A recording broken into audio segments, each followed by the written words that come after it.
Puji Tuhan, Salam Bapak Ibu Saudara yang dikasihi oleh Tuhan Yesus.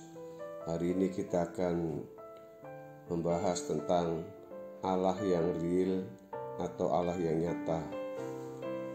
Kita akan membahas dalam Yohanes pasal 4 ayat yang ke-24.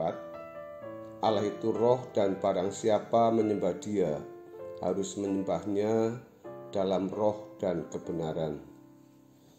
Saudara-saudara yang dikasihi oleh Tuhan Yesus, kita perlu memahami bahwa tidak semua yang nyata itu dapat dilihat. Tidak semua yang disebut realitas itu bisa dilihat oleh mata. Bahkan juga tidak sedikit yang tak dapat disentuh dan dirasa secara fisik. Seperti contohnya adalah angin, tidak terlihat tetapi real, itu bisa dirasa. Lalu yang lain strom misalnya, juga biomolekuler yang ada di sekitar kita. Ini tidak bisa kita lihat tetapi bisa mengantar suara, gambar hingga kita bisa nonton televisi. Sinyal juga tidak bisa kita lihat dengan mata jasmani kecuali dengan mesin atau alat elektronik. Saudara-saudara yang dikasihi oleh Tuhan Yesus, demikian pula dengan Tuhan Allah semesta alam, tidak dapat kita lihat, tetapi mestinya bisa kita rasakan.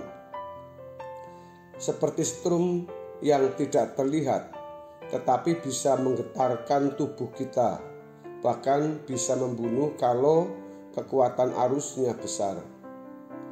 Demikian pula dengan Allah semesta alam. Dalam pembacaan kita yang kita baca dalam Yohanes pasal 4 ayat yang ke-24 menyatakan bahwa Allah itu roh. Itu berarti Allah tidak terlihat oleh mata kita atau mata jasmani sekarang ini maksudnya, tetapi real atau realitas.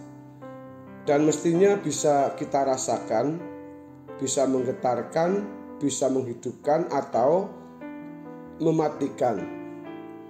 Ini menjadi pergumulan kita sepanjang hidup, yaitu mencari wajah Tuhan dan mencari Tuhan untuk mengalami Tuhan. Karena Tuhan itu adalah kehidupan kita yang mestinya kita dapat mengerti, mengakui dan merasakan bahwa Tuhan lebih dari napas yang kita butuhkan. Saudara yang pernah kena COVID tahu apa artinya atau apa arti pentingnya napas itu. Apa arti pentingnya oksigen. Allah lebih dari oksigen, lebih dari pernapasan kita. Allah lebih dari darah kita. Kita membutuhkan darah, tidak ada darah kita akan mati. Tetapi Allah lebih dari darah kita. Dan Dia lebih dari air yang kita butuhkan untuk kehidupan ini. Mestinya kita bisa mengerti, menghayati dan merasakan kebutuhan akan Allah ini. Saudaraku yang saya kasih dalam Tuhan Yesus, tadi saya mengajak saudara untuk hidup dan memahami tentang Allah itu roh, tetapi Dia real. Maka kita harus bersyukur, kita harus berterima kasih pada waktu kita doa pagi, pada waktu kita berdoa pada malam hari, atau kita melakukan segala sesuatu sebagai ungkapan rasa syukur, sebagai rasa terima kasih kepada Tuhan. Dan saya juga terus berharap bisa mengucap syukur dengan tulus. Coba saudara ingat siapa saudara, siapa kita dulu, atau siapa orang tua kita dulu. Kalau saudara punya orang tua makmur, kaya, sehat, coba saudara dengar ceritanya dulu siapa mereka. Saya pernah mendengar seorang yang secara finansial itu kuat atau kaya. Dulu sebelum dipercayai Tuhan dengan harta, dia seorang kuli dan kemudian menjadi seorang driver. Saya tidak mengatakan kuli dan driver itu martabatnya rendah loh. Memang di mata manusia rendah, Tetapi itu bukan suatu jabatan yang boleh dinilai rendah. Tetapi jelas seorang kuli angkut, seorang driver. Apalagi kalau drivernya itu driver tembakan misalnya, driver angkutan, bukan driver angkutan besar, tetapi misalkan bemo, berpenghasilan kecil, sangat kecil saudara. Tetapi menjadi kaya sekali, anak cucunya merasakan kelimpahan materi. Nah, kalau kita menjadi salah satu anak cucunya, kita bisa mengingat bagaimana orang tua kita bukan siapa-siapa, atau saudara sendiri, kita ini bukan siapa-siapa. Dulu siapa sih kita? Coba ingat. Saya juga ingat siapa saya dulu. Sebagai Tuhan menolong saya lewat banyak tangan, sehingga ada orang yang pernah berkata, kamu itu dulu seperti apa, sekarang sudah jadi apa. Ini bagi saya menjadi satu teguran untuk saya terus berterima kasih kepada Tuhan, karena banyak tangan, banyak orang yang sudah bisa menggerakkan tangannya, ulurannya untuk menolong saya. Sehingga kita ada saat ini sebagaimana kita ada. Bagaimana kita telah melalui berbagai masalah, persoalan, bahaya, lalu kita bisa melewati semuanya itu. Itu karena tangan Tuhan. Tuhan tidak kelihatan tetapi nyata. Coba saudara, kalau kita membayangkan seandainya ada satu nisan lalu ada namamu di situ, ada nama saudara, dan mestinya saudara sudah ada di dalam kubur itu, tetapi sekarang masih boleh hidup.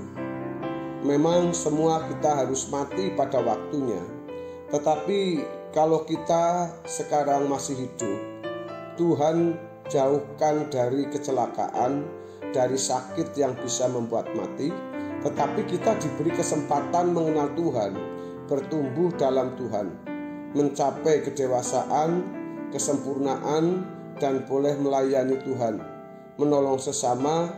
Ini anugerah. Kita bersyukur atas anugerah ini. Jadi seperti Tuhan telah memberkati, menyertai kita di waktu-waktu yang dulu, dan kita mengakui kehadiran Allah tersebut, kita juga menatap hari esok dengan bergantung kepada Tuhan. Kita berhutang kebaikan kita berhutang kemurahan, kita berhutang kehidupan dari Tuhan, dan mengakui bahwa kita ada sebagaimana kita ada karena kemurahannya, yang karenanya kita merasa berhutang kepada Tuhan. Maka saudara yang dikasihi oleh Tuhan Yesus, mari kita akan belajar terus menjalani hari esok, menapaki hari hidup kita ke depan, dan kita terus bergantung kepada Tuhan. Kalau kita membalas kebaikan Tuhan dengan kehidupan yang tidak mendukakan hati Allah, tetapi menyenangkan Dia, dengan kesucian hidup, kekudusan, dan kehidupan yang berkenan di hadapan Allah, melayani Dia, dan tetap percaya bahwa Allah itu hidup, Allah itu nyata. Dia bisa menjadi tempat perlindungan kita, Dia bisa menjadi tempat perteduhan kita. Seperti yang dikatakan dalam Alkitab, yang juga saya sering kemukakan, Dia gunung batu pertolongan dan kota benteng perlindungan. Sudah sangat benar kita setiap hari berdoa seperti saat ini, setiap pagi, setiap malam, dan waktu-waktu tertentu dalam jam doa, itu sudah sangat-sangat benar sekali. Dan itu tidak ada artinya dibanding kebaikan Tuhan. Kita tidak merasa terlalu berjasa atau tidak merasa berjasa dengan setiap hari kita bangun pagi berdoa karena kebaikan Tuhan. Lebih dari apapun yang bisa kita kembali lebih, saudara, yaitu kita kembalikan lebih dari apa yang bisa kita dapat kembalikan. Baik sekali Bapak Ibu Saudara yang dikasihi oleh Tuhan Yesus, mari kita akan terus belajar untuk kita terus berdoa kepada Tuhan. Waktu jam doa kita, mari kita jadikan menjadi quality time, waktu yang berharga waktu yang berkualitas, entah itu dengan Zoom, entah itu bisa bersama-sama, entah itu dengan cara apapun. Kalau itu ada satu persekutuan dalam doa, mari kita mengikuti dengan sungguh-sungguh, karena Tuhan hadir di mana kita bersekutu, meskipun saat ini masih tidak bisa secara langsung semuanya. Saudara yang dikasihi oleh Tuhan Yesus, ingat siapa kita dahulu dan apa yang kita hari ini rasakan itu berkat Tuhan. Apa kita dahulu dan bagaimana kita hari ini. Kita jangan merasa bahwa itu adalah satu hal yang menghina kita, tapi kita untuk mensyukuri atas segala rahmat Tuhan yang Tuhan berikan kepada kita. Bapak Ibu, kiranya kebenaran kita hari ini, kebenaran firman Tuhan ini memberkati kita. Allah itu real. Tuhan Yesus memberkati. Amin.